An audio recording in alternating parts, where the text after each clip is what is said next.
My name is Lunn, and my research topic was working with patients who experience differences/disorders of sex development. When working with patients who have sex differences disorders, also known as DSD, it always comes in handy to keep an open mind. DSD is a rare condition where the child's genitals, their genetic makeup, and mismatch between chromosomes can happen. The first sign of symptoms are almost always recognized at childbirth.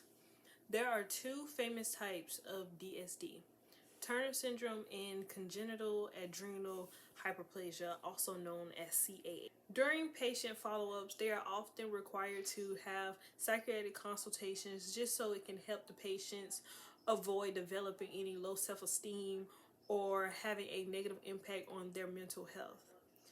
In order to have a great plan of care for patients diagnosed with DSD, it is principal that you maintain professionalism, have the appropriate communication skills, and always remember to keep the patients included. Disorder of sex development, also known as DSD, is a mixed match between a child's chromosomes, genetic material, or the appearance in the child's genitals.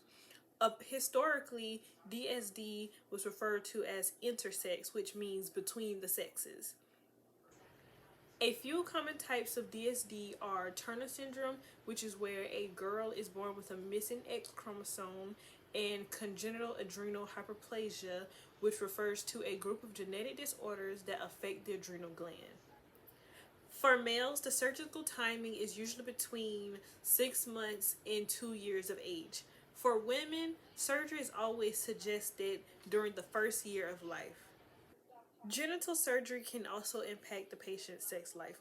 According to AMA Journal of Ethics, those who had undergone surgery also reported less intercourse and experienced more difficulties with vaginal penetration. Sex development disorders often come with challenges and can even become life-threatening. Congenital adrenal hyperplasia, also known as CAH, is known as 46XX DSD. This is a disorder where usually the female will have the XX chromosome along with ovaries in a womb, but their vagina opening would be closed. According to the Mayo Clinic, patients with non-classic CAH do not always experience symptoms in the early stages of life. Females could have normal genitals, but later in life they may experience irregular or absent menstrual periods. They could also experience masculine characteristics such as facial hair, excessive body hair, and a deepening voice, along with severe acne. In an article from the National Library, it states that the classic CAH is normally detected in the first stages of infancy. There are two forms of classic CAH. There is a salt-losing form and a simple virilizing form.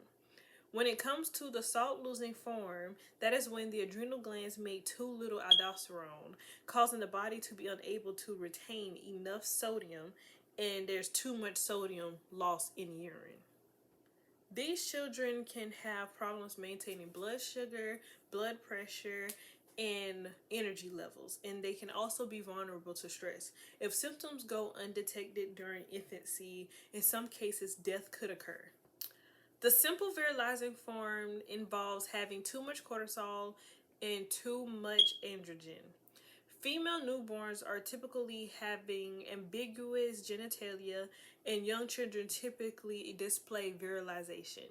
In a recent study, it states that individuals among different DSD conditions often find it easy to feel ashamed, and developing high self-esteem and confidence and a positive body image can be challenging. Physical features such as a webbed neck and a short stature could be a problem with patients who have Turner syndrome. Children and adults who have gonadal dysgenesis may feel insecure about their physical appearance. Hormone therapy is offered to help build secondary sexual characteristics. According to the article, even though patients have hormone therapy, a large percentage of those patients still will not develop similarly to their peers, and they will remain infertile. This can have a huge impact on their mental health.